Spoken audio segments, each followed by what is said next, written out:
Meu nome é Cristiane Ferraz, eu sou formada em psicologia e tenho 55 anos e a minha infância até uma certa idade, por volta dos 8 anos, 8, 9 anos, foi uma infância normal.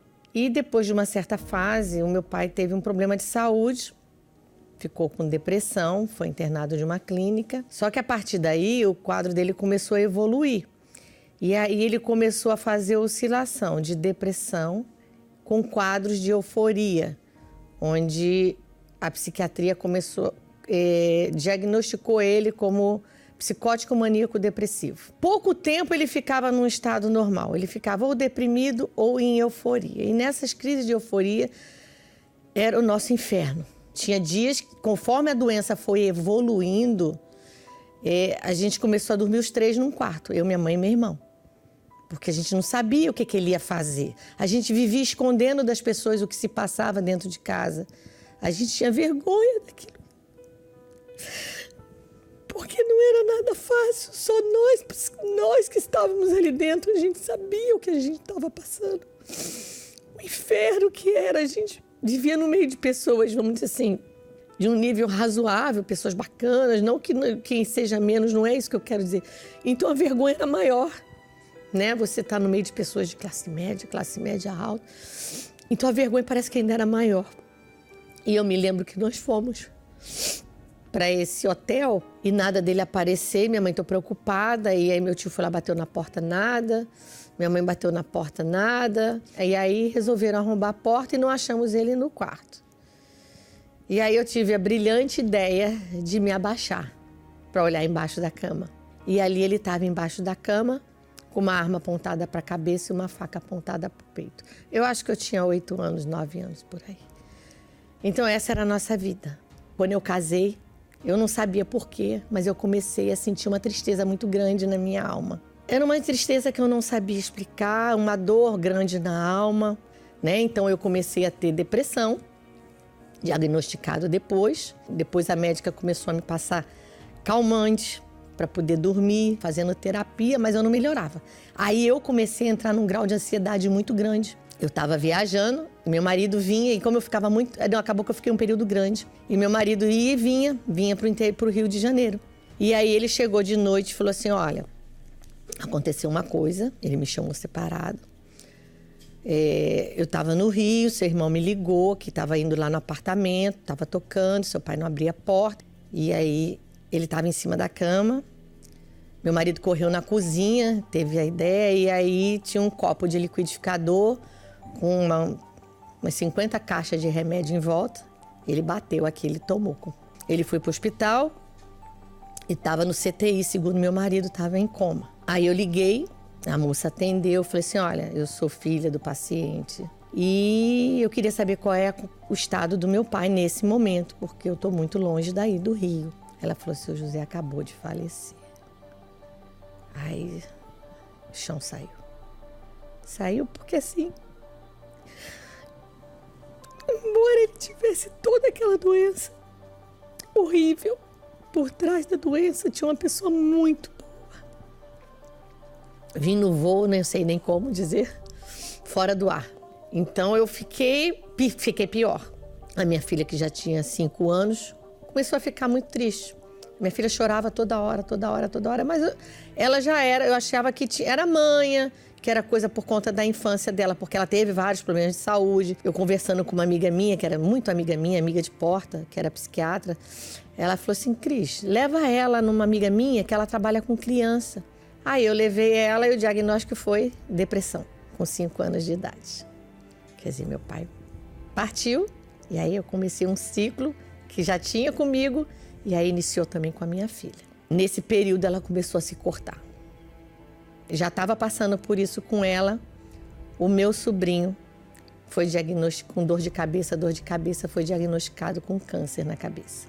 Aí toda a família no popular pirou.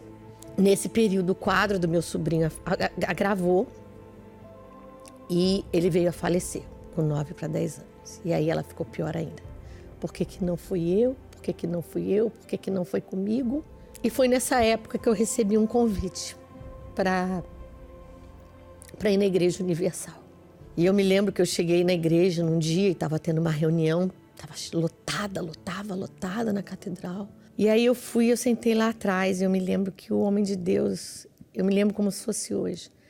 Ele falou, ele estava dando testemunho de vida dele, da família dele, que ele veio de uma família que todos eram doentes. E aí ele apontou para o fundo da igreja e falou assim: você que está aí, que acha que para a sua vida não tem mais jeito, tem jeito sim, porque se teve para a minha, tem para a sua. Eu quero dizer que Deus está aqui, que Deus está vendo a sua dor, que Deus sabe da sua história, Deus sabe tudo que você passou. E Deus tem um plano para a tua vida.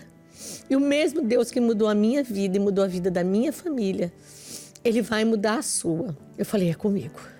Aquela hora eu acordei. E eu me lembro que Ele olhou nos meus olhos e Ele segurou na minha mão e Ele falou: o Deus que eu creio, o Deus que está aqui na Igreja Universal, Ele vai mudar a vida da senhora. A partir de hoje, a vida da senhora vai mudar. Se a senhora colocar em prática tudo que for falado, tudo que for ensinado, a vida da senhora vai mudar.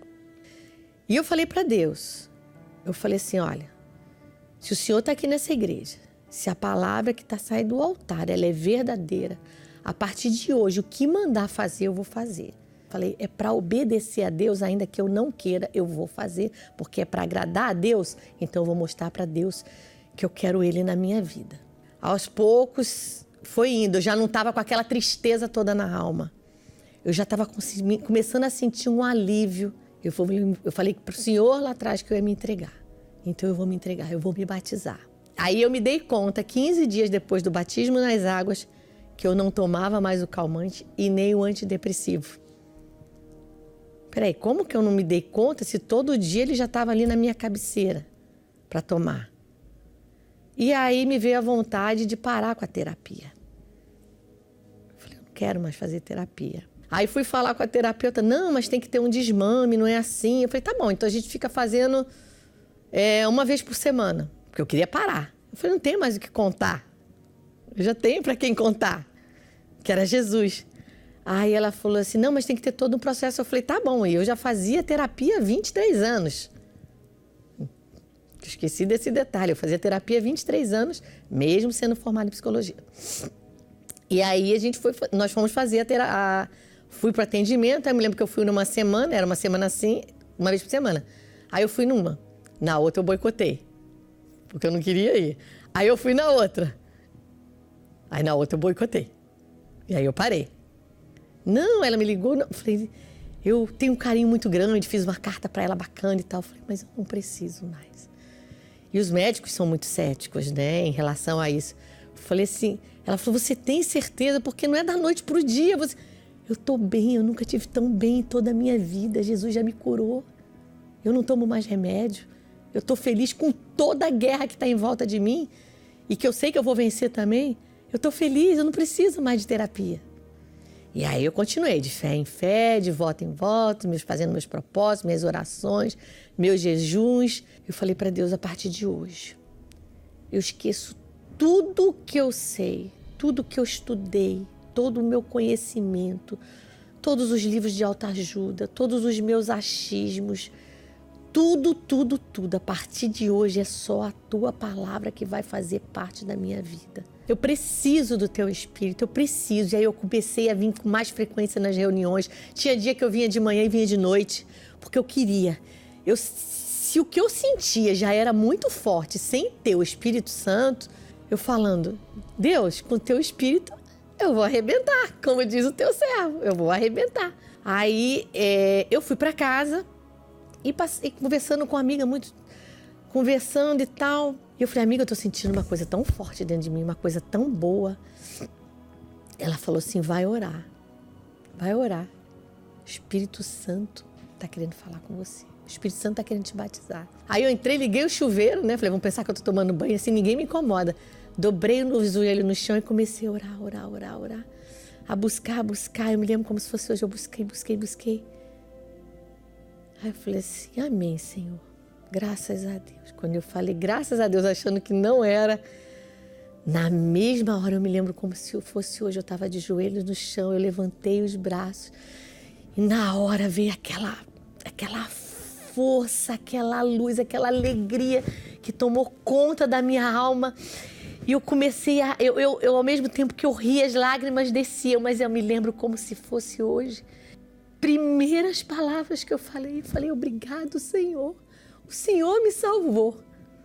O Senhor me salvou. Ali eu tinha certeza do meu batismo com o Espírito Santo.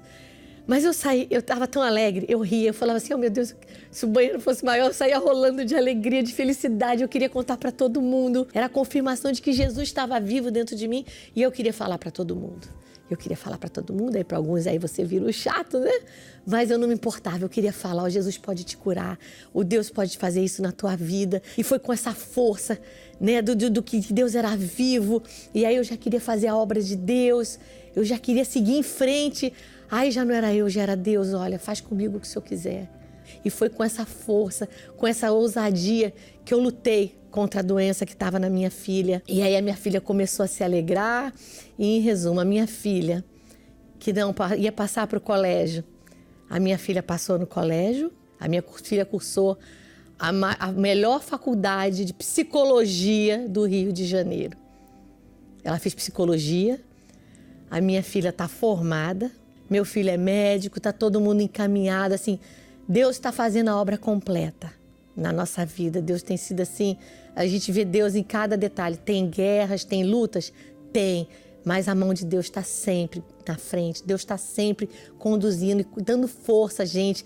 E essa alegria que está sempre presente, que é a alegria do Espírito Santo. Essa nada pode tirar. Eu tenho paz com o Espírito Santo. Eu tenho a alegria da salvação. Eu posso estar enfrentando muitas guerras, lutas, problemas, como é inerente ao ser humano. Mas eu tenho paz. Com o Espírito Santo, eu tenho tudo. Sem ele, eu não sou nada. Eu posso conquistar muitas coisas nesse mundo, mas se eu não tiver o Espírito Santo, eu não tenho nada. Ele é a minha alegria, ele é tudo na minha vida. Ele é a maior riqueza que eu posso ter na minha vida.